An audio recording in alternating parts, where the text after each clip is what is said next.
Susunan Ustaz Muhammad Al-Haqni Bis-Salihin wa nafa'ana bi'ulumihi wa bikitabihi fid daraini amin ya rabbal alamin. Dan pagi ini insya-Allah kita sambung muka surat yang ke kita start lagi. Oh, tak start lagi. Oh, alright. Baik. Jadi hari ini bahagian satu lah noh. Baru nak masuk bahagian satu noh. Baik. Pagi ini insya-Allah kita akan mula berbincang berkaitan dengan bahagian yang pertama daripada kitab kita ini. Yang mana kitab kita ini mempunyai 10 bahagian besar. Kita dah sebut pada pertemuan yang lalu. Dan hari ini kita akan mulakan pengajian ini pada bahagian yang pertama tentang kitab kita ini.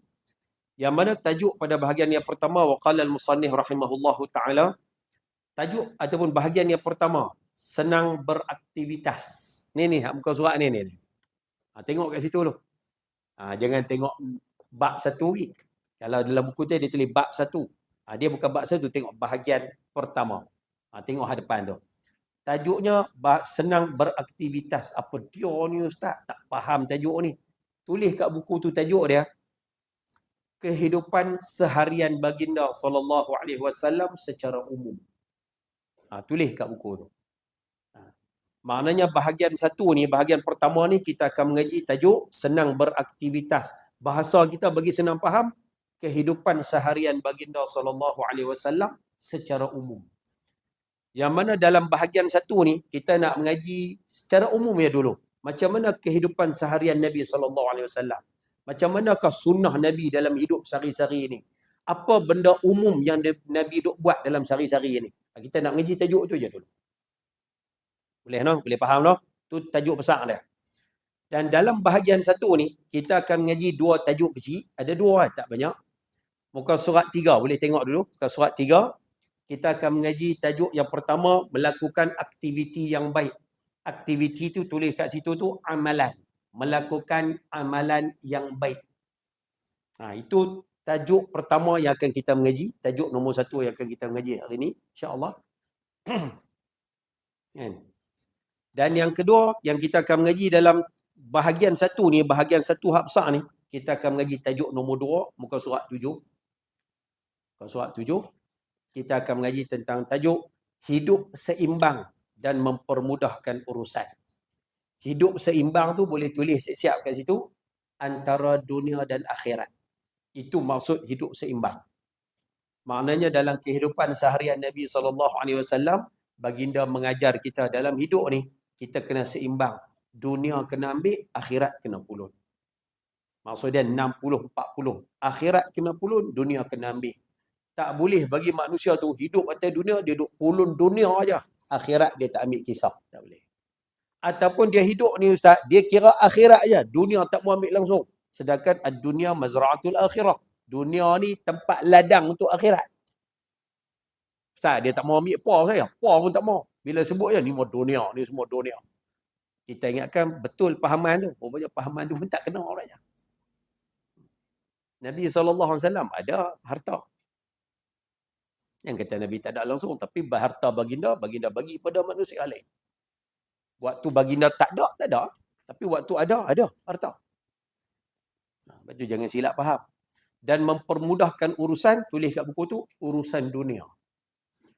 Rupanya antara sunnah Nabi, cara hidup Nabi SAW, baginda akan mempermudahkan urusan.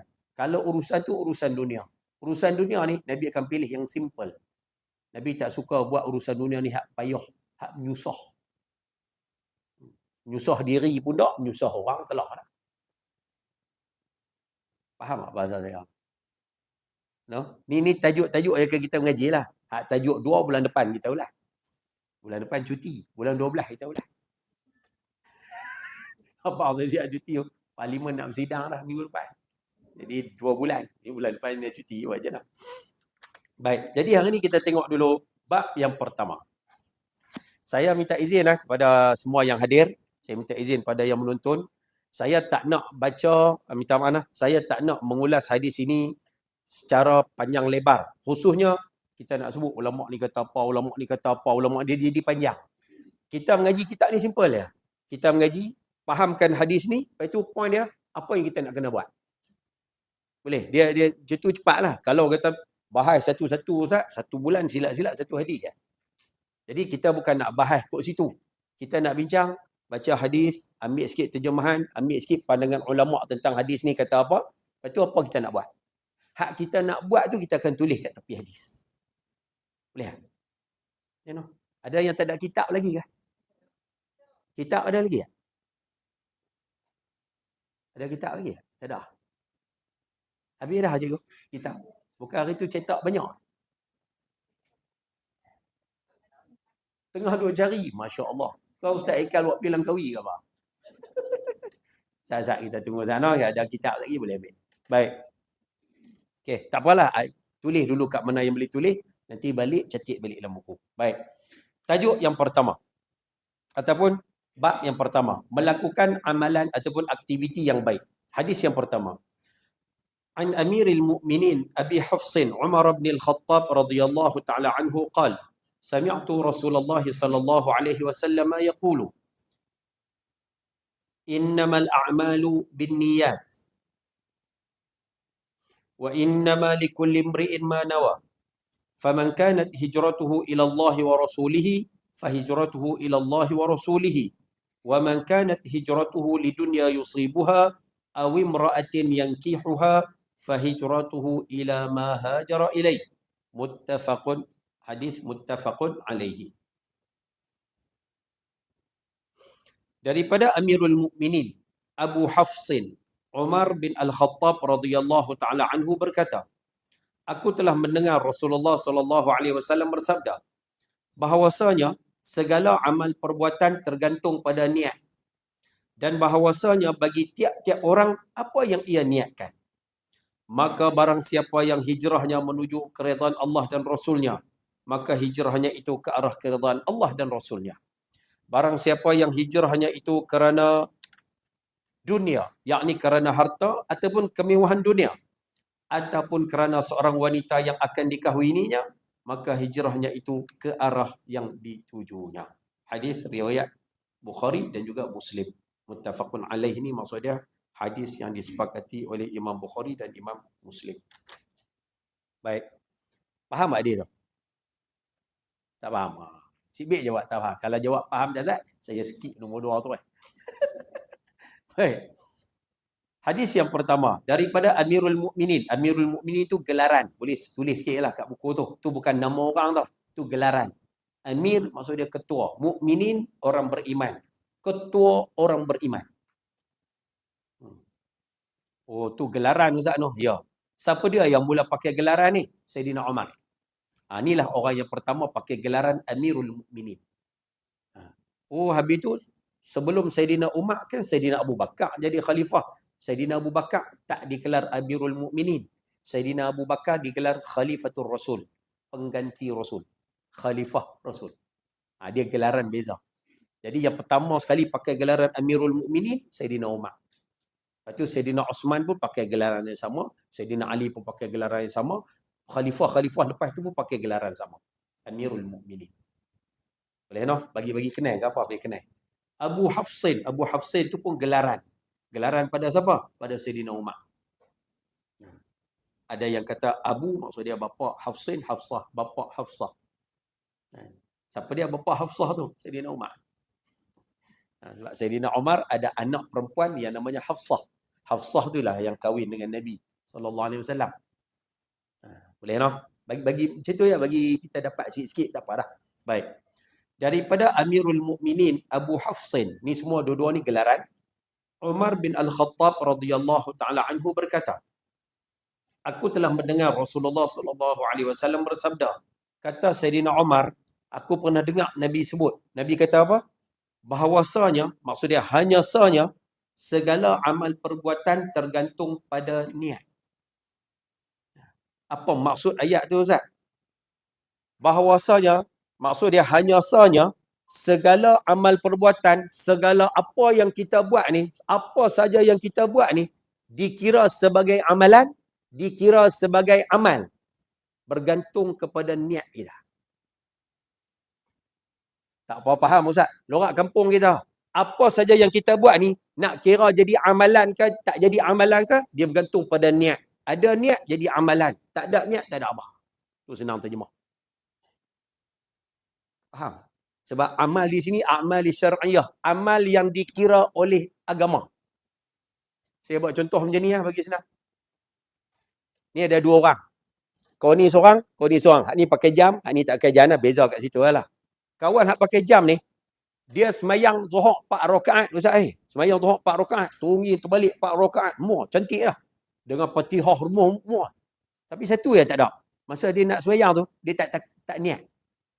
Tapi tungi terbalik 4 rakaat sama. Hak ni pula tungi terbalik 4 rakaat sama dan ada niat sekali. Perbuatan semua sama. Cuma hak ni tak ada niat, hak ni ada niat. Hak mana kira?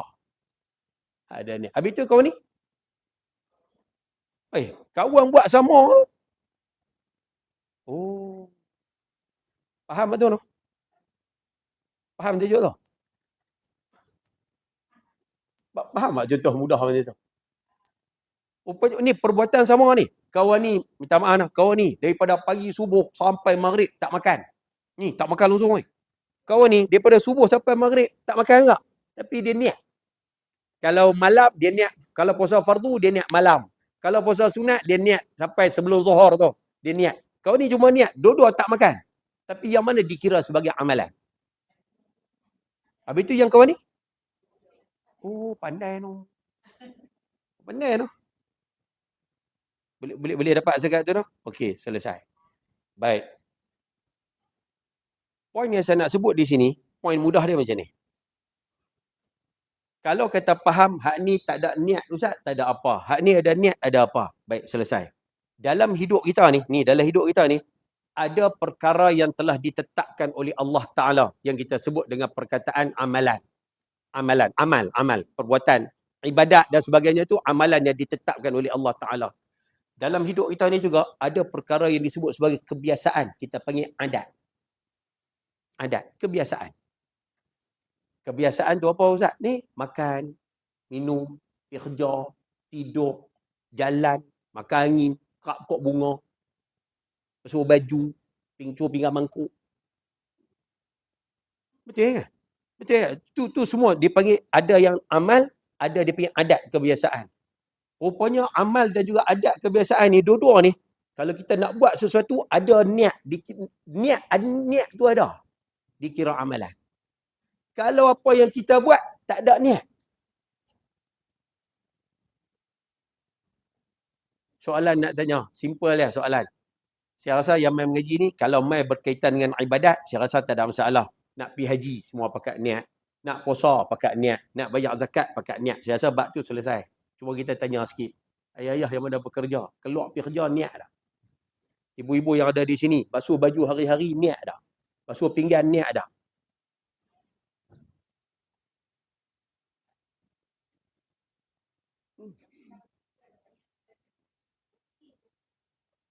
Tu rutin, tu saya kata kebiasaan. Niat dah. Betul lah. Betul kan kita buat lillahi ta'ala. Ataupun kalau bahasa mudahnya, saya takut kita buat tanpa niat. Betul lah, pasal itu rutin. Kita buat tu sebab kerja.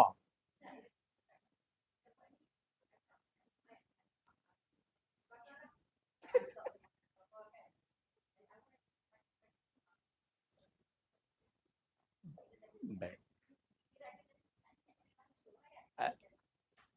Tu yang saya kata tu. Dia niat ni apa dia Ustaz? Niat ni kan qasdu syai' muqtarinan bi fi'lin. Lintasan sesuatu, lintasan berserta dengan perbuatan. Tu panggil niat.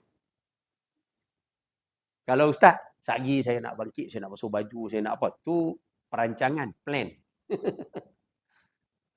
Panggil niat. Soalan dia niat tak? Saya tak tahu, saya tak nilai sesiapa ni. Cuma point kita nak sebut, Nabi berpesan, innamal a'malu binniyat. Hanya sahnya amal ni dikira dengan niat. Nampak tak belakang tu? Wa innama, dan bahawasanya bagi tiap-tiap orang apa yang ia niatkan. Kalau Nabi sebut clear ni, wa innama tu ada tu hasrin tu, nak buat satu sakatan, setiap orang ni dia akan dapat apa hak dia niat. Kalau dia buat sesuatu niat kerana Allah, dapat habuan kerana Allah. Kalau dia buat sesuatu, Ustaz, saya buat ni Ustaz, pasal ini tanggungjawab saya, nanti ke akhirat nanti saya nak kena jawab, selesai. Dia akan dapat apa yang dia niat. Kalau dia buat sesuatu niat kerana apa? Saya buat Ustaz, sebab tak buat lagi orang kata apa pula. Contoh, buat juga. Tapi sebab takut orang kata. Dia buat, dia dapatlah habuan orang tak kata. Pasal dia memang buat niat tak bagi orang kata. Tak, saya buat kenduri je Pak. Pasal apa buat kenduri? Tak buat lagi orang kata apa pula. Saya buhlah duit dalam tabung tu Ustaz, tak buh lagi orang kata apa pula. Buat juga, sama, perbuatan tu sama. Tapi niat dia tak mau bagi orang kata. Dia dapat apa yang dia niatkan.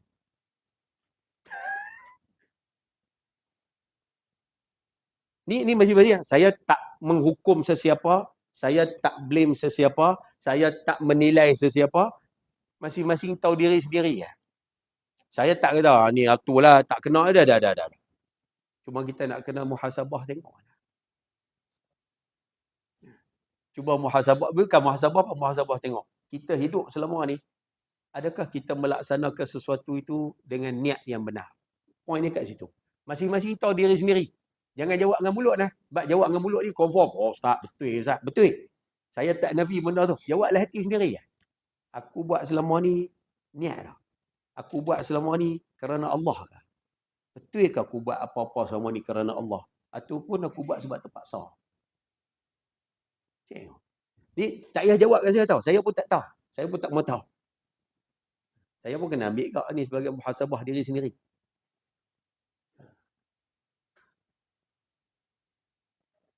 Boleh faham tak bahasa tu? Itu yang selalu kita dengar istilah pergi kerja jadi ibadat. Kamu berlari, kamu bersenam jadi ibadat. Sebab apa? Amalan kebiasaan tu jadi ibadat bila niat dia betul. Jadi ibadat. Ustaz, saya basuh baju ni nak Allah redha Ustaz. Bukan sebab saya nak letiak lapar. Kalau aku tak basuh, siapa pun tak basuh. Bukan sebab tu Ustaz. Saya basuh ni nak Allah Ta'ala redha. Saya masak nak Allah Ta'ala redha. Saya pergi kerja nak Allah Ta'ala redha. Saya pergi mengajak nak Allah Ta'ala redha. Saya turun pergi demonstrasi Ustaz nak Allah Ta'ala redha. Contohlah. Rupanya orang yang buat apa pun niat dia betul, dia dapat apa yang dia niat. Kalau niat dia tak betul, dia dapat hak tak betul itu. Dia dapat dia akan dapat. Ni masing-masing punya buat. Kita tak boleh nak salahkan orang tua dia tak. Ni masing-masing punya buat. Ustaz, kalau buat tak ada niat Ustaz, tak ada niat tak ada apa.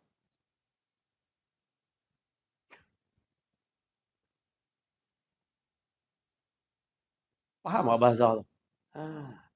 Sebab tu dalam hadis ni, di hujung hadis ni, baginda bersabda, baginda buat contoh satu amalan besar. Saya tak mau ceritalah tentang Ummul Qais, lepas semua jadi panjang.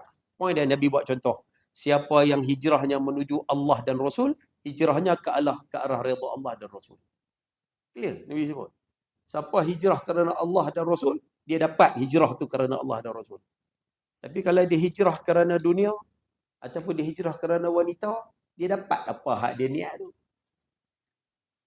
Itu redha Allah tak ada. Faham tak bahasa tu? Baik. Soalan. Agak-agaklah hadis yang macam ni, hadis ni kalau nak ulas banyak pandangan Imam Syafi'i lah, pandangan Imam Khatib lah, macam-macam lah nak memberitahu. Saya pun nak ambil point. Agak-agak apa yang kita faham pada hadis ni? Apa yang kita nak kena buat bila kita mengaji hadis ni? Nak kena buat apa? Sebab itu penting, tulis kat tepi buku tu. Yang tulis ni jadi ilmu, tulis kat buku tu. Lepas ni, nak buat apa pun, niat. Tulis tu. Lepas ni, nak buat apa pun, niat. Tulis tu. Nak buat apa pun, niat. Yang baik lah. Benda yang jenis apa, buang najis ke apa, tak payah niat lah. Point dia, lepas ni, nak buat apa pun, niat. Khususnya yang baik lah. Bukan nak buat, nak mencuri pun niat. Bukan itu maksud saya. Maksud dia nak buat apa pun hak baik, niat. Satu kisah sebagai penutup tajuk pertama ni. Ada seorang alim. Dia duduk dalam rumah lah anak dia. Dengan anak dia. 2 orang. Saya ambil cerita ni haban saya lah. Beringat. Saya pun kena beringat agak. Kadang kita ni manusia lupa.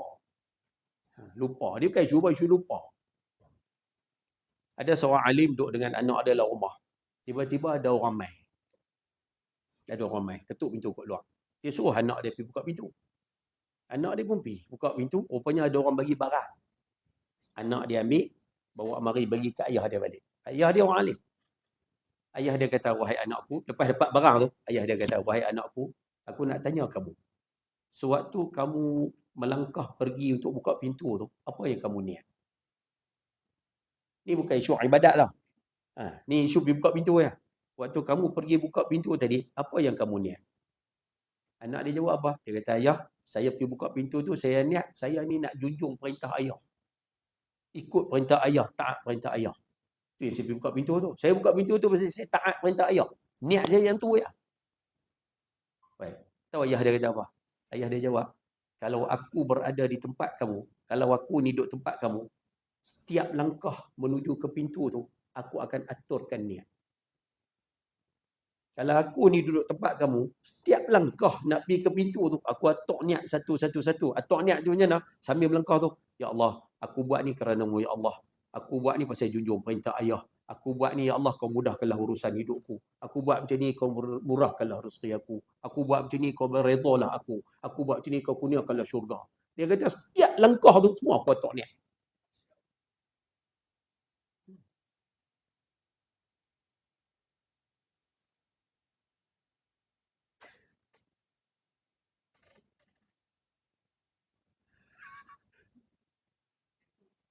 Baru hadis nombor 1 ni awak yang senyap tu.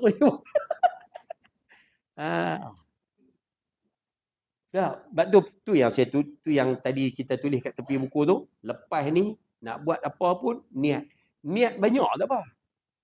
Ayah-ayah sambil nak main kerja, keluar pergi kerja. Ya Allah, aku pergi kerja ni. Kau kurniakanlah aku rezeki halal. Kau redalah rumah tangga aku. Kau berilah anak-anakku semua selamat. Aku pergi kerja ni mudah-mudahanlah kami semua diberkati. Kau bagilah kami syurga. Kerja sekali ya, tapi niat tu pelbagai. Silakan.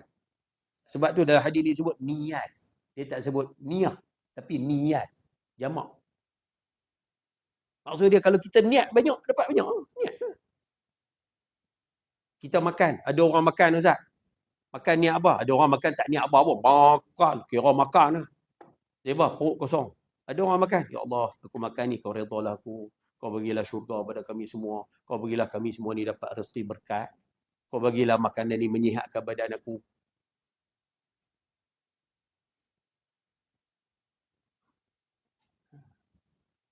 Berarti Imam Syafi'i kata hadis ni thuluthul ilm. 1/3 ilmu. Duk kat hadis ni satu.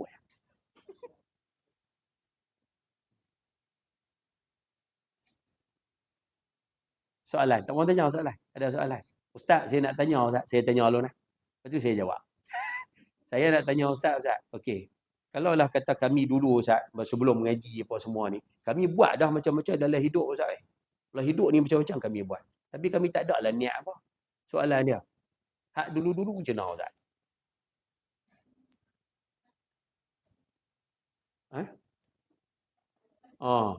Hak dulu-dulu macam mana? Tak ada lah niat apa.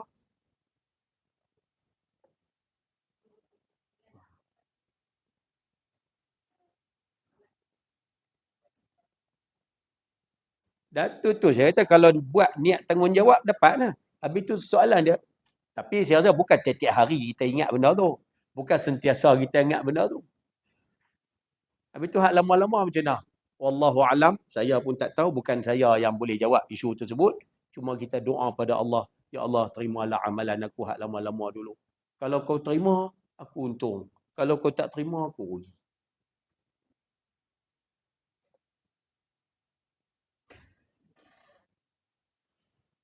Saya buka dalam kitab dipanggil Mutiara Perkahwinan, cerita bab rumah tangga lah, pokok akar rumah tangga. Dia cerita tentang bab orang lelaki. Orang lelaki lah. Rupanya kita orang lelaki-lelaki, waktu kita nak menikah, macam kita nak menikah, waktu nak akad nikah, kita niat apa? Kalau orang lelaki ni disebut dalam kitab, saya tak tahu, jangan jawab. Saya pun tak perlukan jawapan masing-masing. Dia kata macam ni. Kalau kata kita waktu nak kahwin ni, kita niat apa? Ya Allah, aku kahwin ni sebab nak junjung perintah-Mu. Aku kahwin ni sebab nak jaga diri aku. Aku kahwin ni sebab nak ikut sunnah Nabi-Mu. Aku kahwin ni sebab nak memperbanyakkan umat Nabi SAW. Rupanya dalam kitab tu sebut, kalau waktu nak kahwin, niat kita tu betul, apa yang kita buat kepada pasangan kita lepas kahwin, semua dikira amalan baik. Semua ada pahala. Kalau niat dia betul. Boleh faham bahasa tu? Okey, selesai. Mana kalau niat betul, buat apa lepas tu semua dapat pahala. Boleh no? Tapi kalau nak kahwin, pasal apa nak kahwin? Nak kahwin lah, nak hidup semati. Betul ya? Kahwin juga, serupa ya, pasal apa? Nak hidup semati. Nak kahwin dengan dia pasal apa? Pasal cinta. Betul lah. Kahwin juga sama, akad nikah sama. Tapi niat nak hidup semati, niat dah cinta dengan dia lama, niat kalau boleh nak hidup dengan dia. Rupanya lepas kahwin, dia kata dapat apa hak kita niat je. Takat tu ya.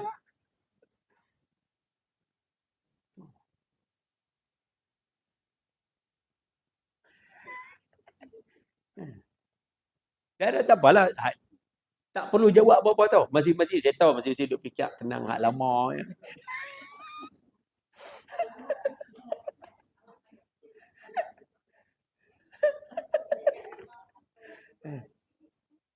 Tak,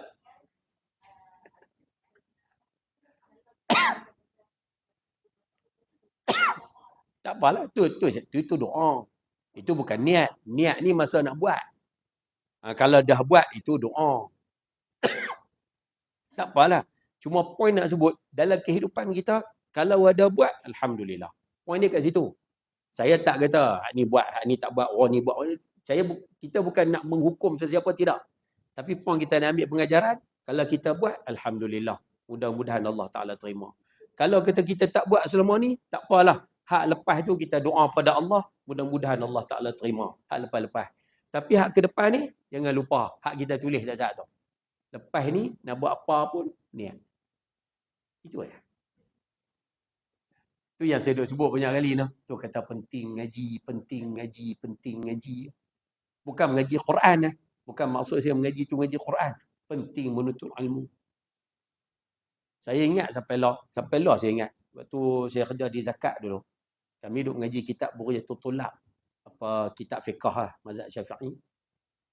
Yang mengajar tu Datuk Seri Haji Hassan Haji Ahmad, mantan Mufti Pulau Pinang. Dia mengajar, yang saya ingat sangat tu, masa dia bahas tentang bab mandi wajib.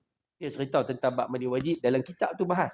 Berkaitan dengan, kalau boleh waktu basuh badan, basuh kanan 3, belakang kiri 3, depan kiri 3, belakang kiri 3. Dia sebut macam tu, adalah detail tu. Dia bahas detail kitab tu. Tahu betul dia kata apa? Dia kata cuba tengok. Orang yang reti, orang yang tahu, reti lah bahasa mudah, orang yang reti ni, dia kata mandi wajib saja dapat pahala banyak. Ayat dia sampai lah saya ingat ni. Dia kata orang reti ni, bahasa mudah kampung kita ni, orang mengaji dia reti.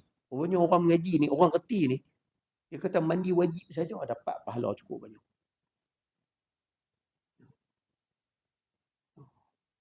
Tu yang saya ulang sekali lagi, penting ngaji. Sebab tu penting ngaji lah. Bukan maksud mengaji tu di sini lah, mana tempat ada mengaji lah. Banyakkan hidup kita ni dengan menuntut ilmu, mengaji. Jangan duk kira sangat patah amin, fazura lah, apa. Kacau hai orang. Ustaz, mereka bercerai Ustaz lah. Mereka bercerai. Biar kalau elok-elok. Kalau tak elok, tu habuan mereka. Takat ambil tahu sikit-sikit, tak apa. Oh, bercerai mereka dua nak. Ambil tahu tak apa. Ni sampai 2 jam duk bahas tajuk tu. Siapa salah? Fatah ke salah? Fazura ke salah? Dia tu kira mereka. Bagi mereka. Kacau benar tak ada orang hidup kita pun.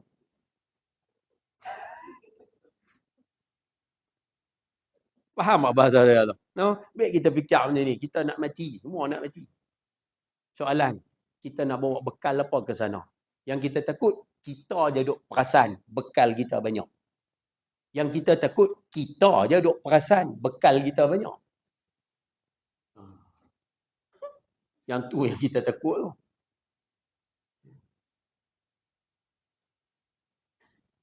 Qul hal nunabbi'ukum, ni untuk ayat ni untuk orang kafir, tapi kita boleh ambil pengajaran. Dan Allah Taala sebut qul hal nunabbi'ukum bil akhsarina amala. Mahukah aku bagi tahu kepada kamu siapakah orang yang paling rugi sekali amalan? Alladzina dhalla sa'yukum fil hayatid dunya. Orang-orang yang sesat, salah jalan mereka, usaha mereka di dunia, wa hum yahsabuna annahum yuhsinuna sun'a. Tapi mereka merasakan mereka telah melakukan amalan yang baik. Ulaika alladzina kafaru bi ayati rabbih, sampai habis itulah. Walaupun ayat tu untuk orang kafir, tapi kita boleh ambil pengajaran untuk kita. Rupanya ada banyak orang yang di akhirat nanti dia rugi sebab apa? Dia buat atas dunia macam-macam, dia rasa dia betul. Tapi pergi sana, Rupanya dia duduk dalam kumpulan orang sesat. Ingat dah. Itu penting ngaji. Dengan maksud menuntut ilmu. No? Tak apalah, mudah-mudahan. No? Tulis dah hak pertama tadi no. Tulis ayat apa lepas ni. Nak buat apa pun niat. Tambah sikit lagi, buat kurungan bawah dia, tulis kat tu. Jangan lupa. Tulis tu. Tulis kat tu. Tulis kat bawah tu, jangan lupa. Dah nampak kata melawak tau, tapi minta maaf no, tapi benda-benda macam ni kadang dia bagi kita ingat lah. Balik lagi hak tulis tu nak ingat. Tambah tulis pula melawak-melawak tu lagi dia ingat. Baik, hadis yang kedua. Boleh ke no? Saya baca cara macam tu boleh ke no? Dia bagi senang ringan saja, tak heavy lah. Nak detail-detail ngaji dengan tok guru lah. Depa boleh cerita detail lah apa semua apa perbahasan isi hadis tersebut. An Abi Muhammadin Al-Hasan bin Ali ibn Abi Talib sibti Rasulullah sallallahu alaihi wasallam wa raihanatihi radhiyallahu ta'ala anhuma qala hafiztu min Rasulillah sallallahu alaihi wasallam da' ma yaribuka ila ma la yaribuk. Rawahu At-Tirmidzi wan Nasa'i wa qala At-Tirmidzi hadithun hasanun sahihun. Daripada Abi Muhammad, siapa yang ada kitab tulis kat buku tu gelaran. Abi Muhammad tu gelaran, bukan nama tau. Bukan nama sahabat, tapi gelaran kepada sahabat. Daripada Abi Muhammad Al-Hasan bin Ali bin Abi Talib, cucu Rasulullah sallallahu alaihi wasallam dan juga kesayangannya telah berkata. Oh, kami pernah dengar nama ni ustaz dia. Sayyidina Hasan bin Ali bin Abi Talib. Ini cucu baginda sallallahu alaihi wasallam telah berkata, beliau berkata, aku telah hafal sabda daripada Rasulullah sallallahu alaihi wasallam, tinggalkan apa-apa yang meragukan kamu, kerjakan apa yang tidak meragukan kamu. Baik. Hadis yang kedua ini juga merupakan hadis yang umum untuk kehidupan seharian kita boleh pakai. Nabi SAW bersabda, tinggalkan apa-apa yang meragukan kamu. Apa maksud dia Ustaz? Siapa yang ada kitab boleh tulis sikit kat atas ayat tu. Tulis sikit kat buku tu. Arahan umum. Hadis ni, dia seumpama arahan umum. Untuk meninggalkan apa-apa yang syak. Tulis kat buku tu. Hadis ini merupakan arahan umum untuk meninggalkan apa-apa yang syak. Hadis ini merupakan arahan umum untuk meninggalkan apa-apa yang syak. Syak tu maksudnya ragu-ragu.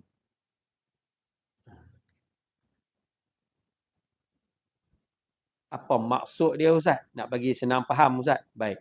Bahasa mudah dia macam ni. Hadis ni merupakan arahan umum, banyaklah pandangan tu dan sebagainya. Banyak, saya nak ambil point dia. Hadis ni nak cerita kat kita Ustaz. Dalam kehidupan kita ni, kita akan berhadapan dengan benda-benda yang kita tak yakin. Makan, minum ke, pakaian ke, urusan duit ke, urusan perniagaan ke, urusan bab nikah, kahwin, cerai. Bab apa pun kita takkan boleh lari daripada mai satu suasana, kita akan ragu-ragu. Rupanya bila mai ragu-ragu tu, Nabi bagi satu panduan kat kita. Tinggal. Hak ragu-ragu, tinggal. Yang yakin, ambil. Kamu rasa tak apa yakin, tinggal. Saya buat contoh-contoh simple. Kita ambil makan minum. Kita pergi makan. Ataupun ayah-ayah, ibu-ibu beli makan di mana-mana. Beli. Tengok Ustaz, ish. Boleh tak boleh tak? Tengok ada tanda halal. Tapi tengok ni nampak. Dia rasa tak sedap hati. Tinggal. Boleh? Pokok tu duduk tanam situ. Pokok orang ke tumbuh sendiri tau. Boleh ambil tau. Duk kira boleh ambil tau. Boleh ambil tau. Terus ambil. Tu kaedah mudah. Saya Ustaz duk tengok pelaburan ni Ustaz. Tak tahu boleh tak boleh masuk tau pelaburan ni. Kono kata boleh. Kau ni kata tak boleh. Tak tahu mana satu Ustaz. Tinggal. Ni bini orang ke? Bini aku. Tak mana satu tu pelik. Kalau ada sampai tahap tu teruk lah. Kan? Tapi dalam bab perkahwinan ada juga isu-isu kadang-kadang berkaitan dengan wali, nasab dan sebagainya. Dia panggil apa? Watik syubhah dia sebab dia timbul isu-isu tu. Isu benda-benda syubhah. Poin nak sebut di sini, rupanya dalam hidup kita Mari benda tak pasti, bandi benda ragu-ragu, benda tak yakin, tinggal. Pegang prinsip macam tu ya. Prinsip ni mudah kan? Tak yakin, tinggal. Ustaz, kami jumpa makanan Ustaz. Ataupun jumpa duit kat mana? Dalam rumah saya. Tak tahu duit siapa saya. Betul lah dalam rumah. Betul, dalam rumah ni. Ni cerita dalam rumah ni. Bukan cerita luar rumah. Dalam rumah ni. Cuma dalam rumah tu ada 3-4 orang. Boleh jadi duit kita, boleh jadi duit suami kita, boleh jadi duit anak kita. Itu nak buat macam mana Ustaz? Kalau boleh, jangan ambil jadikan hak kita. Itu contoh mudah, pasti tak yakin. Ada satu kisah, saya duk cari tak jumpa lagi. Ada yang kata, ada seorang manusia, rumah dia tepi, bilik dia tepi tingkap. Tiba-tiba dia tengok di atas katil dia tu, dalam rumah ni, atas katil dia tu ada buah kurma. Dia tak pasti sama ada buah kurma tu buah kurma rumah dia ataupun buah kurma yang mungkin terpelanting daripada luar masuk dalam rumah dia. Sebab tingkap terbuka. Akhirnya dia ambil buah kurma tu, dia buang. Sebab apa? Sebab dia tak yakin. Dia sangat menjaga.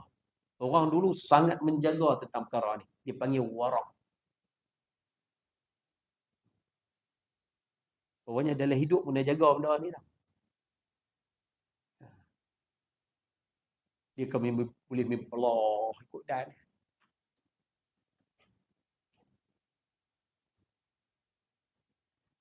Ada soalan? Tak ada soalan. Tak ada soalan, tulis kat tepi buku tu. Lepas ni, apa yang ragu-ragu, tinggal. Tulis ni. Lepas ni, apa yang ragu-ragu, tinggal. Tulis kat tu ya.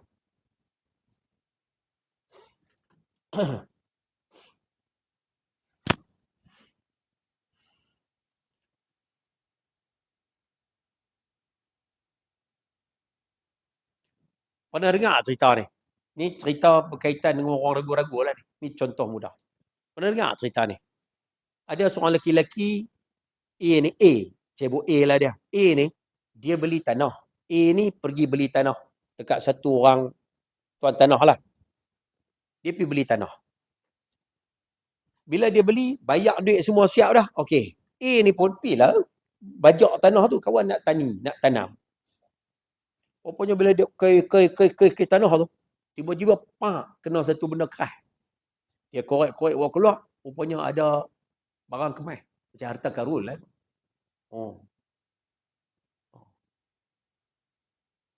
Kita kalau duduk tempat A ni, jumpa macam tu.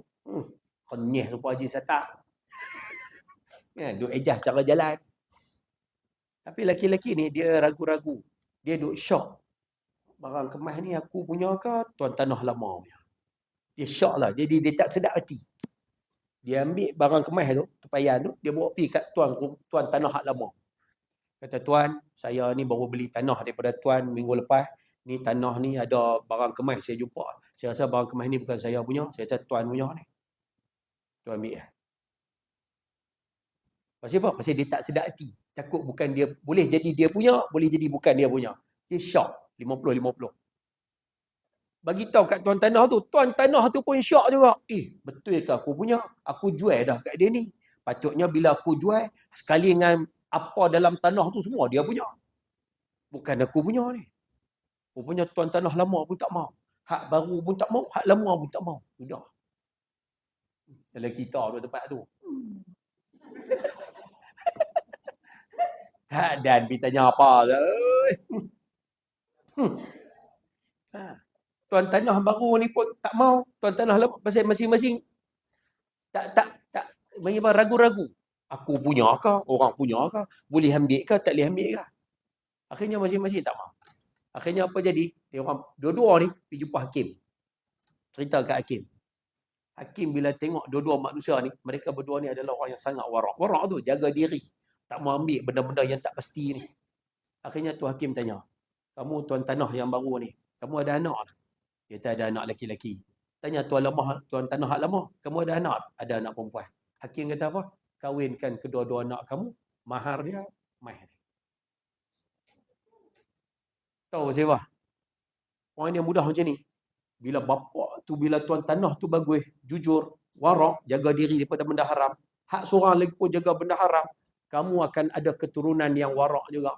Jadi keturunan yang warak sama warak kahwin supaya menghasilkan keturunan yang banyak selepas itu yang warak. Tu ya. Di nikah. Mahar dia mahal.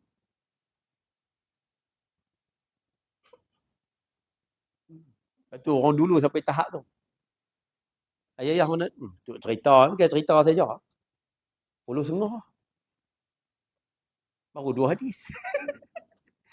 Tak apalah, no, kalau dah habis-habis lah. Tak ada, tak sama lain. No.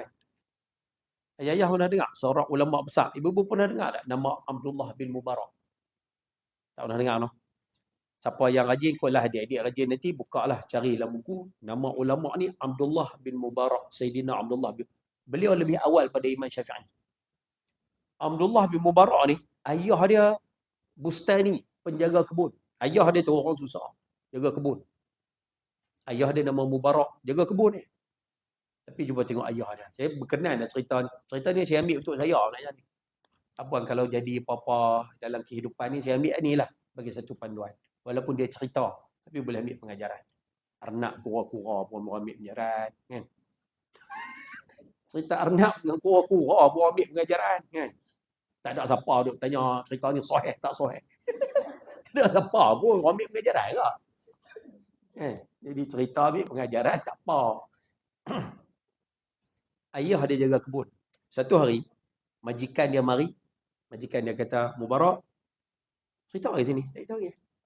Mubarak, kamu masuk dalam kebun ni, kamu ambil buah yang sedap-sedap, mari. Aku nak letak, nak jamu pengunjung yang mari ni. Tetamu aku ni. Masuk dalam, kutip buah yang sedap, mai letak. Dia masuk, kutip, mai letak. Tetamu majikan ni makan, masam. Masam, buah masam. Dia kata, wahai Mubarak, kamu masuk dalam kebun, kutip buah yang manis-manis, mai letak. Aku nak jamu rombongan ni. Dia masuk kali kedua, kutip, mai letak. Masam ni. Pokok tu makan, masam ni. Tak tahan lah. Kali ketiga, dia mula nak angin sikit lah. Aku nak minta kamu masuk dalam ni, cari buah yang manis, mai letak sini. Aku nak bagi rombongan ni makan. Masam ni, buah-buah ni. Dia masuk kali ketiga, kutip, letak. Makan kali ketiga, masam ni. Lah kali tuan tanah majikan dia ni marah. Buat tengok Mubarak tu jawab apa. Saya ambil pengajaran lah cerita macam ni. Mubarak tu jawab, wahai tuan, kamu telah memerintahkan aku untuk bekerja menjaga kebun ni. Kamu suruh aku jaga kebun ni. 30 tahun dah. 30 tahun dah aku jaga kebun kamu. Tapi sepanjang 30 tahun aku jaga, kamu tak pernah suruh pun aku makan buah yang dalam kebun ni. Jadi sepanjang aku bekerja, sebiji buah aku tak pernah makan. Jadi aku tak tahu pokok mana manis, pokok mana tidak, aku tidak tahu. 30 tahun kerja, biji buah tak pernah makan. Pasal majikan tak pernah suruh makan. Jadi suruh jagalah.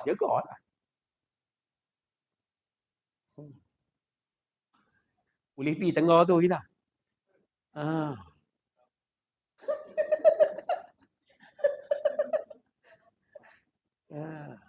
Tak makan. Lepas tu kalau kata ada balik manusia macam ni atas muka bumi, kalau boleh buat kawan. Kalau buat menantu. Kalau ambil boleh buat anak angkat, buat anak angkat. Payah nak jumpa manusia bagus macam ni. Tak makan. Akhirnya apa yang berlaku? Majikan ni bila dengar kata-kata macam tu, dia rasa tukang kebun aku ni ada something ni. Majikan tu balik rumah, rupanya dia ada anak perempuan. Anak perempuan dia segak semua. Orang pakai duk main Minang. Lain kali dia tak terah nak buat apa. Dia pergi jumpa tukang kebun ni. Dia kata, Mubarak, aku nak tanya kamu. Minta pandangan. Sebab kamu ni aku nampak something lah. Nampak ada sesuatu. Aku nak tanya kamu. Aku ada anak perempuan. Ramai yang datang meminta nak meminang, melamar. Jadi, calon bagaimana yang aku perlu ambil untuk dijadikan sebagai suami pada anakku ataupun menantu aku. So, dia jawab apa? Hak ni satu lagi. Saya hafal sampai ni. Beliau jawab, Innal Arab yuzawijuna banatihim li ajlin nasab. Dia kata orang Arab, dia menikah anak, mereka tengok keturunan dulu.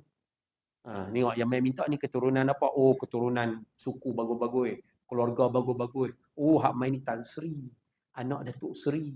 Anak Tun. Rupanya panggil orang Arab, dia menikah anak, dia tengok tu dulu. Apa pun dia tengok status dulu. Wa innal yahud yuzawijuna banatihim li ajlil mal. Orang Yahudi pula, dia kahwinkan anak, dia tengok harta. Dia tengok kaya tak kaya. Dia ni nak kereta apa, kerja apa. Dia utamakan yang tu dulu. Tu perangai Yahudi. Dang, marah Yahudi. Tapi perangai cakap Yahudi. Contoh. Macam tu perangai orang Yahudi. Dia macam tu. Dia tengok harta. Wa innan nasara yuzawijuna banatihim li ajlil jamal. Orang Kristian pula, dia kahwinkan anak, dia tengok segok. Dia tengok penampilan segok, cutting bagus lah apa. Dia tengok tu dulu. Hak belakang ni agama ada tak ada belakang kira. Dia ni boleh taat tak boleh taat belakang kira. Dia ni boleh ambil tanggungjawab semayang tak semayang belakang kira. Janji segok, penampilan cun. Dan ujung sekali dia sebut wa nabiyyu hadhil ummah, tapi nabi ummah ni, nabi kita Muhammad SAW, yuzawijuna banatihi li ajliddin. Mengahwinkan anak-anak baginda berlihat ataupun berdasarkan kepada agama. Tengok agama. Tengok pegangan agama. Tengok pengamalan, pengabdian, pendekatan mereka kepada Allah. Tengok sudut tu. Lah kali apa jadi? Majikan ni ambil anak dia, bagi menikah dengan Mubarak ni lah. Saya tengok agama, bagi menikah dengan Mubarak ni. Hasil perkahwinan dua manusia ni, lahir seorang anak. Anak ni disebut alimul masyriq, alimul maghrib, alimul dunia kullah. Orang paling alim di timur pada zaman dia, orang paling alim di barat dunia pada zaman dia, bahkan disebut orang yang paling alim atas dunia pada zaman tu. Ni awal pada zaman Imam Syafi'i. Lepas tu hak ni kita nak kena ambil. Lepas tu lepas ni nak nikah anak ke apa ke, tengok agama tu. Jangan duk tengok reta tak tahan lama pun. Tengok segak saya, main 30 repot dah. Betul kan? Tendek tu. Tengok status lah mana. Kalau buat benda merapu, habis status tu. Itu saya ambil lah benda tu. Ingat siapa lah cerita. Untuk kita ambil pengajaran. Any question? Baru dua. Kita ada 277 hari hadis ni. Silap dia. Ketok. Sekutu. Hadis yang ketiga. Boleh kena sikit lagi no? 10.30 lah. Boleh satu lagi? Boleh no? Alright. An Abi Hurairah radhiyallahu ta'ala anhu qala Rasulullah sallallahu alaihi wasallam min husni islamil mar'i. Tadi tulis tak kat tepi buku tu? Lepas ni yang ragu-ragu tinggal. Tulis dah. Okey, selesai. Qala Rasulullah sallallahu alaihi wasallam min husni islamil mar'i tarkuhu ma la ya'ni. Hadithun hasan. Rawahu at-Tirmidzi wa ghairuhu hakadha. Daripada Abi Hurairah radhiyallahu taala anhu berkata, bersabda Rasulullah sallallahu alaihi wasallam, sebahagian dari kebaikan keislaman seseorang ialah meninggalkan sesuatu yang tidak berguna baginya. Faham ayat tu? Tak faham saya. Bagus. Betul ya? Kalau kita tak faham tu bagus tu. Makna jujur. Rasulullah sallallahu alaihi wasallam bersabda, sebahagian daripada kebaikan keislaman seseorang. Apa maksud kebaikan keislaman? Tulis kat buku tu, kesempurnaan Islam.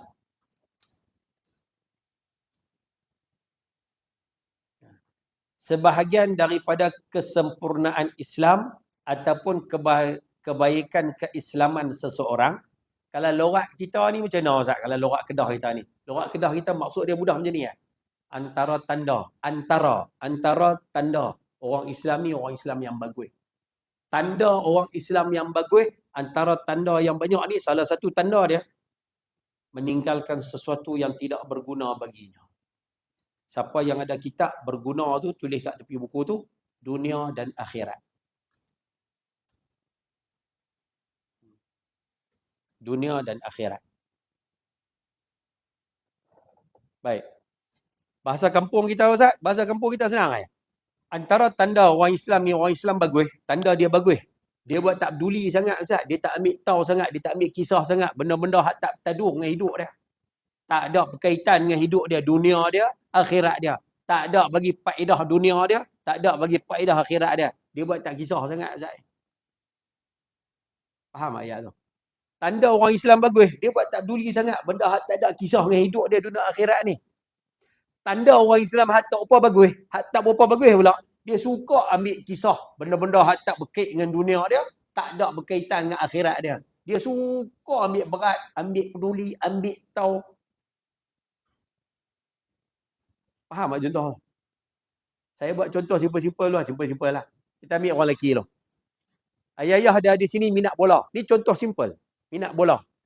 Minat bola tak apa, minat lah. Nak sokong pasukan apa? Manchester City ke, Liverpool ke, Arsenal ke. Sokong lah siapa pun, tak ada masalah. Ni contoh simple. Nak pakai dalam hidup. Nak sokong, sokong. Minat Ustaz. Okey, silakan tengok. Kalau takat tengok kisah, Ustaz, menang Ustaz. Okey. Kalah Ustaz. Okey, tak ada masalah. Okey lah, tu normal. Manusia normal. Tapi kalau sampai tahap, Ustaz, saya ambil berat Ustaz. Habis duit ringgit, habis masa, habis tenaga. Saya minat pasukan bola tu Ustaz. Kalau pasukan bola dia tu menang, esok tu dia ceria sepanjang hari. Tak apalah, normal lah kan. Tapi kalau pasukan dia kalah, 3 hari tak keluar bilik. Dia ada contoh lah, contoh. 3 hari tak keluar bilik tu. Cakap pun tak mau, mood tak elok. Pasal apa? Dia kata pasukan bola kalah, main apa atau malam tu, sepak bola tak kena apa. 3 hari makan tak lalu. Point dia, contohlah, dia minat Manchester United. Contoh. Manchester United kan kena berasah teruk. Tu Eric Ten Hag nak kena tukar tu. Yang mana tahulah. No? Kan? Dia kata nak panggil Thomas Tuchel. Bagi kita tunggu tengoklah. Saya tak minat MU. Kan? Tapi ambil tahu normal lah. Tapi kalau kita sampai tahap teruk sangat Ustaz, 3 hari tak cakap Ustaz. Pergi kerja pun tak ada mood. Dia buat muka sekupang tu. Soalan dia minat pasukan bola sepak MU. Contoh. Soalan kita nak tanya, yang dia teruk sangat tu, sampai hidup dia terganggu, sampai fokus terganggu, sampai kena ibadat terganggu, makan terganggu, apa terganggu. Soalan kita nak tanya, awak, yang kamu duk teruk sangat tu, pasukan bola kenal kamu kah? Awak, pengurus pasukan bola tu kenal kamu kah? Pemain bola tu kenal kamu kah? Yang kamu teruk sangat tu. Buat biasa sudahlah. Faham tak contoh tu? Ni nak bagi contoh mudah lah, buat nak pakai dalam hidup. Benda tak ada bertadung pun dengan hidup, tak ambil tahu pun tak apa, tak kisah pun tak apa. Tapi kalau minat, okeylah. Minat manusia kita berkali sekat. Tapi kalau sampai teruk-teruk kan, tak ada faedah apa pun. Faham contoh tu? Ibu-ibu lah duk bahas isu Fatah Amin dengan Fazura. Balik contoh tadi. Awak ada kaitan dengan hidup kita kah? Tak ada apa pun. Dia duk ulas sampai 2 jam, duk menyembang 2 jam. Cuma aku duk rasa Fatah ni salah ni. Dia ni puja ni. Kan? Aku kong game Fazura. Sagi main kono pula, aku game Fatah Amin. Ya, dia kata dia dua bercerai tu aku khayau semalam. Loh. Bukan lelaki hang duk khayau. Contoh macam tu lah nak bagi mudah faham. Awak yang buat teruk sangat kamu mengambil peduli benda-benda yang tak ada faedah pun untuk kehidupan kamu. Patut hidup ni simple ya. Faham contoh tu? Kata Imam Hasan Basri ni kata Imam Hasan Basri, di antara tanda Allah Ta'ala tidak mempedulikan kamu, tanda Tuhan tak mau peduli kat orang tu, Allah akan jadikan dia sibuk dengan perkara yang tidak mendatangkan faedah dunia dan akhiratnya.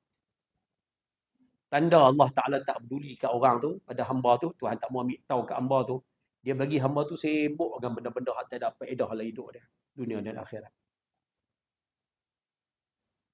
Itu kita yang mengaji ni, tengok mah benda yang tak ada faedah dengan kehidupan kita, tak usah ambil kisah kan. Tapi kalau ada manfaat, ada kebaikan, ada kaitan dengan kehidupan saya dunia akhirat, itu kena ambil peduli. Lah depa duk kalut apa kapal Cina lah apa masuk. Itu bekik dengan apa Ustaz? Kalau tak bekik dengan kita pun bekik dengan anak cucu kita. Ambil tahu lah. Contoh-contoh macam tu ambil tahu lah. Ada berlaku ni. Ada kaitan Ustaz dengan kehidupan kami dunia dan akhirat. Itu kena ambil kalut lebih sikit. Kena no.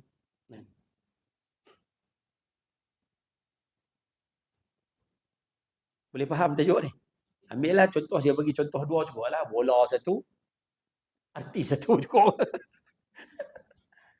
Tulis kat tepi buku tu. Lepas ni tak ada faedah apa, tak usah duk kalut. Tulis kat buku tu. Lepas ni tak ada faedah apa, tak usah duk kalut. Tulis kat tu. Itu senang nak ingat. Tak mana saya punya konsep mengajak buat macam tu lah. Kalau nak mengajak detail apa kena tanya tok guru lah. Saya bukan tok guru. Saya main share. Share buat nak pakai. No? Baik.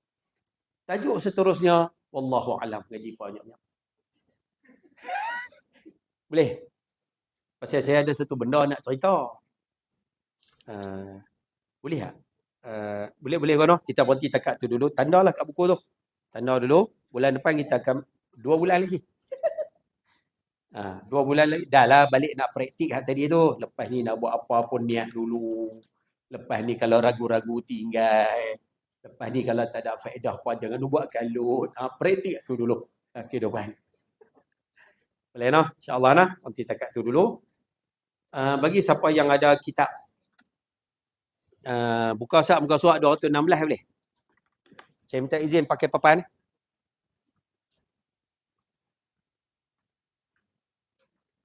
Hak ni pun silap-silap 5 minit ke ni? Nah, saya pakai papan sana. Muka surat tadi 215 betul? Duduk sejemput sana, sejemput sini tu. Ni muka surat 216.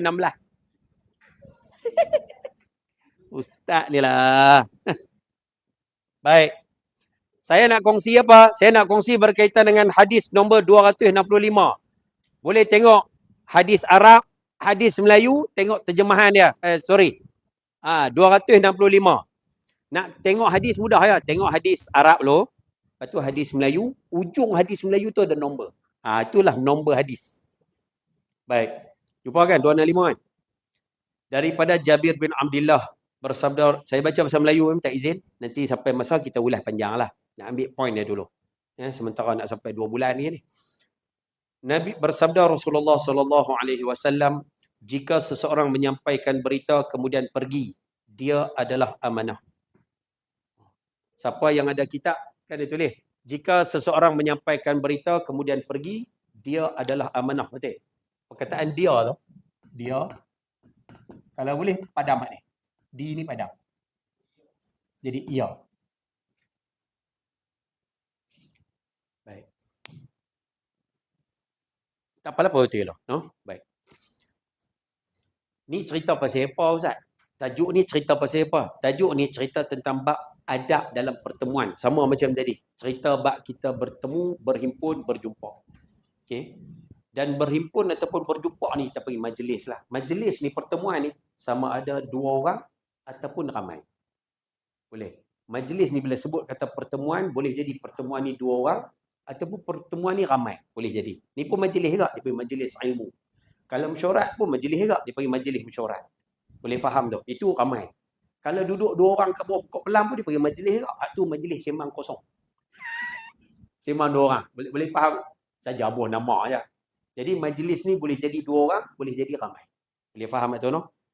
Rupanya dalam majlis ni, dalam 2 orang ke ramai ke, ada beberapa peraturan yang kita nak kena perhati sikit. Sikit ya, saya nak kongsi satu ya.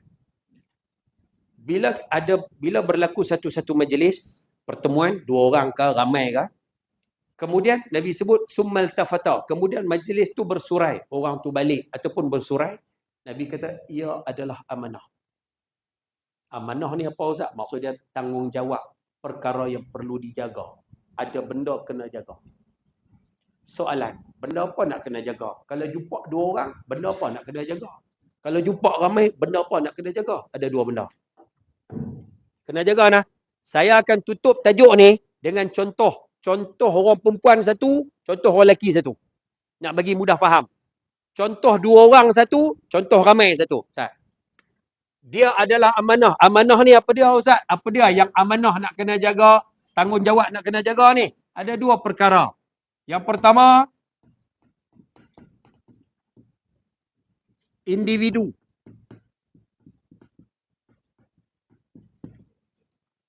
Okey, individu. Ataupun kalau lorak Kedah kita ni, orang. Yang kedua, kena yang amanah ni adalah isi. Kalau bahasa kita panggil cerita.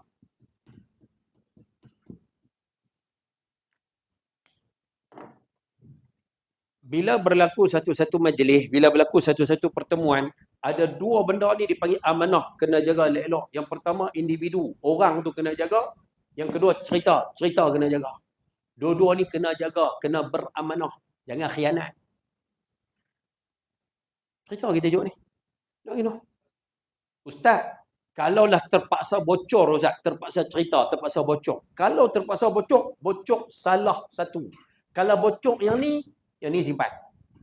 Kalau bocor hak ni kena simpan. Bocor dua-dua, dikira khianat. Faham tak? Tak apa faham ni Ustaz. Saya buat contoh dulu. Contoh orang perempuan dulu. Boleh? Saya buat contoh simple. Nak bagi mudah faham juga apa? Contoh ni dia kemas point ni. Contoh mudah. Ibu-ibu cuba bayang macam ni. Ibu-ibu duduk sembang bawah pokok pelam dua orang.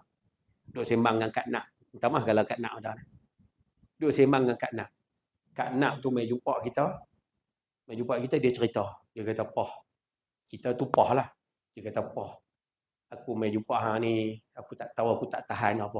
Aku serabut sungguh ni. Tapi aku harap hang jangan cerita kat orang apa. Nah, aku cerita kat hang. Aku tak tahu nak buat apa ni. Kita pun dengar apa dia. Siapa Kak Nak? Dia tanu. Laki aku ni, apa mak tu. Laki aku ni aku dengar. Rasa-rasa dia menikah lain ni. Siapa? Dia pun cerita. Duduk di rumah perungui. Tiba-tiba jadi perungui. Lepas tu pula dulu nafkah bagi lah, nafkah tak bagi. Lah tak boleh silap apa sikit. Kira nak rembah saja, kira nak marah saja. Lepas tu balik pula. Kadang balik, kadang tak balik apa.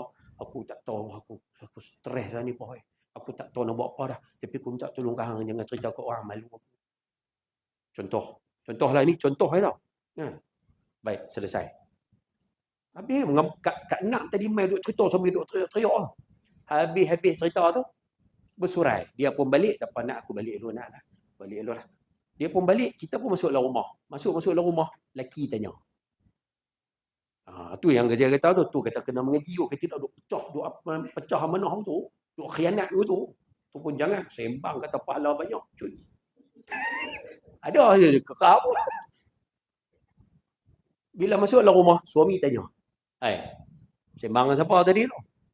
Tengok duk teriak sembang dengan siapa tu? Waktu ni, kita kena faham tau. Ni amanah, ni amanah.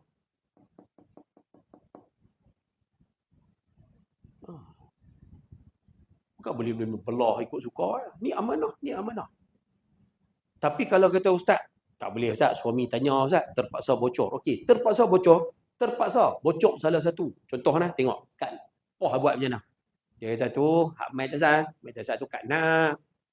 Kak Nak mai tu. Oh, Kak Nak, dia dah bocor kat ni dah. Awak selesai. Abang dah. Kak Nak mai tu kat orang lain. Oh, Kak Nak.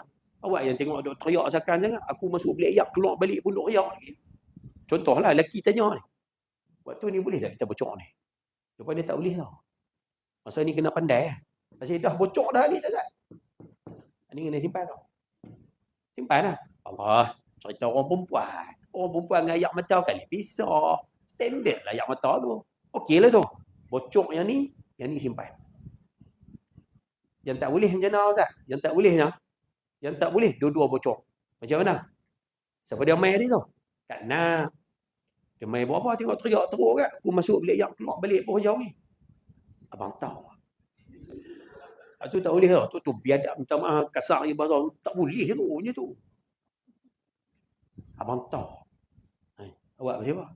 Lelaki Kak Nak tu lah, Bamat tu. Awak siapa? Dia nikah lain. Tu Kak Nak duk main cerita tadi duk apa tak bagi nafkah lah, balik duk marah lah, duk tak balik apa tu. Tu Kak Nak duk main cerita tu tadi tu. Tapi nak abang kat bang jangan cerita kat orang.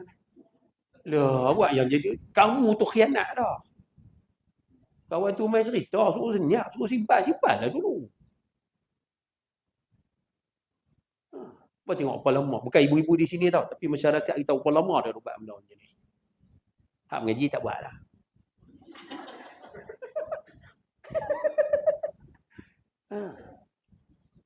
Tu kata penting mengaji tu, jangan duk belah ikut dah ni.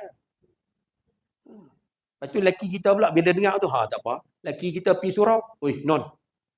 Tu cerita. Dengar kata kawan kita Mat kahwin seorang ni. Bini dia duk main hingat kat bini aku, duk main khayal-khayal bini. Jangan abang kat orang. Oi, yang lelaki dia pun pesan, jangan abang kat orang. Lepas tu cerita tu jalan. Fitnah tu berjalan. Aib tu berjalan.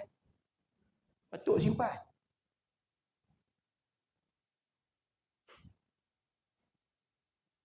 Faham tak bahasa saya?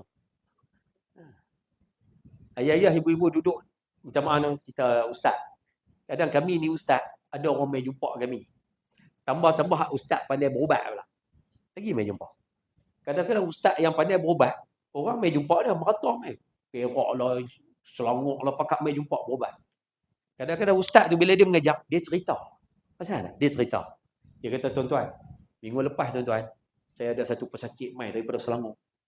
Dia main berubat di rumah saya pun baca perang baca ruqyah tu. Tiba-tiba tuan-tuan, dia jadi rimau lah rumah. Orang lah rumah. Rupanya bila berubat, dia tengok. Tuan-tuan, kadang nikah ni bukan boleh tunjuk sangat kebahagiaan kita kat orang. Bukan boleh tunjuk sangat kita gembira ni kat orang. Ni orang buat tu. Jadi sepuluh rimau. Laki dia pegang pun dia lepas betul lah. Terpelanting laki dia. Pernah dengar tak ustaz-ustaz cerita macam ni? Hak Selangor tu main jumpa ustaz tu, itu dia punya pertemuan. Majlis lah pertemuan. Rupanya bila pertemuan, ustaz tu tak boleh cerita kat orang. Ya, tak boleh cerita. Tapi ustaz tu cerita untuk ambil pengajaran. Jadi dia cerita hak ni. Dia cerita apa berlaku. Tapi dia hebat tak orang tu siapa? Dia simpan satu, dia bocok satu. Maknanya dia masih beramanah. Tu ya.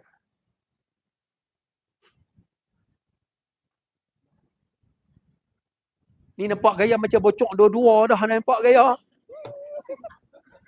Lepas ni janganlah tu penting ngaji. Kan saya ulang banyak kali tu kata penting ngaji. Boleh? Last. Orang lelaki pula. Ayah-ayah masuk mesyuarat. Contohlah mesyuarat masjid. Kita mesyuarat. Habis mesyuarat, pergi kedai tom yam. Geng-geng tom yam tu tanya. Geng lepak kedai tom yam ni. Main mana Ustaz? Kita berhabak mesyuarat masjid. Bila sebut kata mesyuarat masjid, betul? Bila sebut kata mesyuarat masjid, yang masuk mesyuarat masjid siapa? Pengurusi, timbalan, usaha, bendahari. Betul? Maknanya yang ni kita dah bocor ni. Tak apalah. Dah bocor satu, tak apa. Okey. Saya mau lah ni. Boleh cerita? Keputusan mesyuarat yang perlu cerita. Kita nak buat program minggu depan. Cerita. Keputusan yang perlu diwar-warkan, yang tu boleh cerita, tak ada masalah. Tapi isi dia semua ni boleh tak? Tapi tak boleh.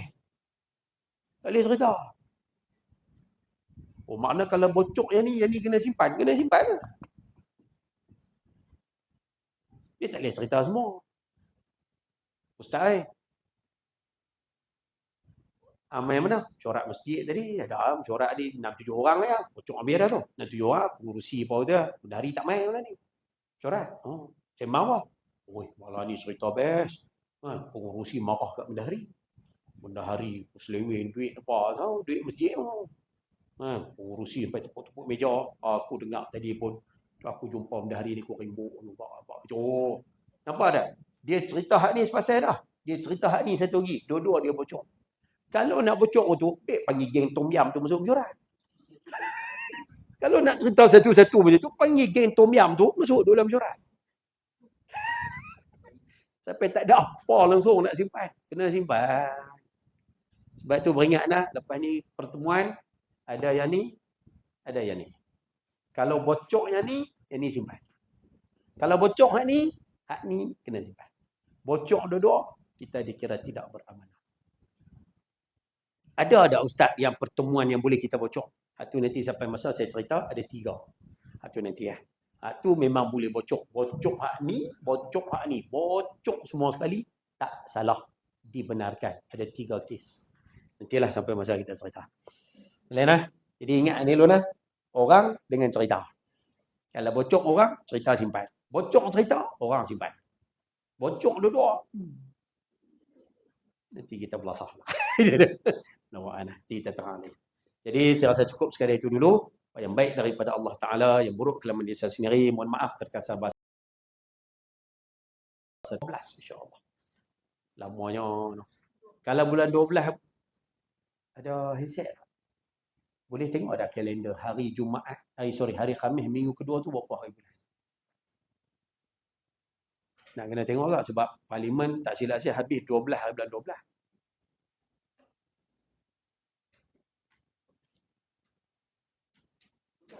Yo. Yo. 12 bulan 12. Ngam-ngam harilah. Ya. Macam mana? Buat minggu ketiga saya ada di Bagan Serai. Minggu keempat boleh. Bulan 12 ya lah. Bulan 12 ya lah ganti tu. Tak apalah nanti saya bincang balik dengan Ustaz Ikan. No? Cuma bulan 11 tu tak upaya lah bulan 11. Di sini sampai Khamis tu memang ada di sana. Saya balik main sini Jumaat satu Ahad kan. Tu pun balik Sat je kan. Tak apalah nanti kita maklum leh. No? InsyaAllah no. Jadi saya rasa cukup sekadar itu. Balik praktik hak 3 awal yang kita mengaji dengan hak ni. Jangan lupa. No? Wallahu alam. Assalamualaikum warahmatullahi wabarakatuh. Bismillahirrahmanirrahim. Alhamdulillah rabbil alamin wassalatu wassalamu ala asyrafil anbiya wal mursalin wa ala alihi wa sahbihi ajma'in. Rabbana atina fid dunya hasanah wa fil akhirati hasanah wa qina adzaban nar. Wa sallallahu ala sayyidina Muhammad wa ala alihi wa sahbihi wasallam. Walhamdulillahi rabbil alamin. Minta maaf no kalau kasar sikit ke apa, minta maafnya banyak no. Saya ni mengajak betul lah. Wallahu a'lam. Baik.